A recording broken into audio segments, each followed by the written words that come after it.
Anak ini disekap di kamar mandi, tidak diberi makan berhari-hari oleh kedua orang tuanya sendiri hingga akhirnya meninggal dunia. Inilah dia kasus Ari Hanggara. Kasus ini sangat viral di zamannya, gue yakin orang tua kalian pasti tahu atau mungkin kalian tahu, langsung aja kita bahas. Jadi Ari Hanggara merupakan seorang anak kecil yang lahir di kota Bogor dari pasangan Dahlia Nasution dan Mahtino Ediwan. Karena suatu masalah, Dahlia dan Mahtino memutuskan untuk bercerai dan Ari ikut ayahnya. Kemudian, Mahtino ini menikah lagi dengan perempuan bernama Santi. Seiring berkembangnya hari, Ari ini kerap disiksa oleh ayahnya sendiri akibat nakal dan diduga sering mencuri, padahal semua itu tidak terbukti.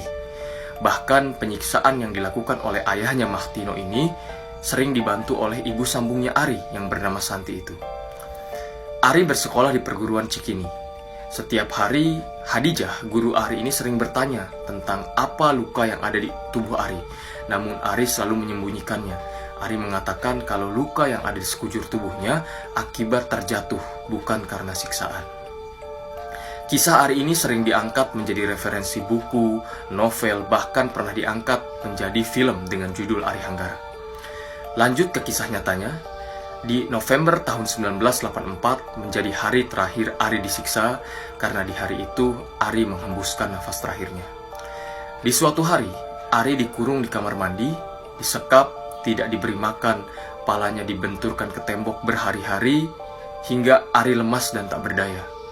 Hingga beberapa hari kemudian, ayahnya yang bernama Mahtino tadi memutuskan hukumannya cukup dan membukakan pintu kamar mandi.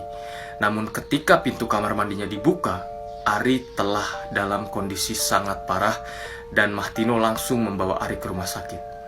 Namun sayangnya ketika dalam perjalanan nyawa Ari Hanggara tidak tertolong.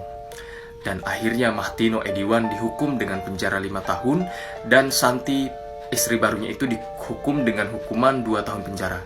Kenapa lebih ringan? Karena Santi di sini posisinya hanya membantu penyiksaan Ari Hanggara tersebut. Dari kisah Ari Hanggara ini, Kementerian Pendidikan dan Kebudayaan sempat ingin membuatkan patung Ari Hanggara, namun ditolak oleh ibu kandung Ari Hanggara. Dikarenakan berdirinya patung mungkin akan menyebabkan luka abadi di hati ibu kandungnya.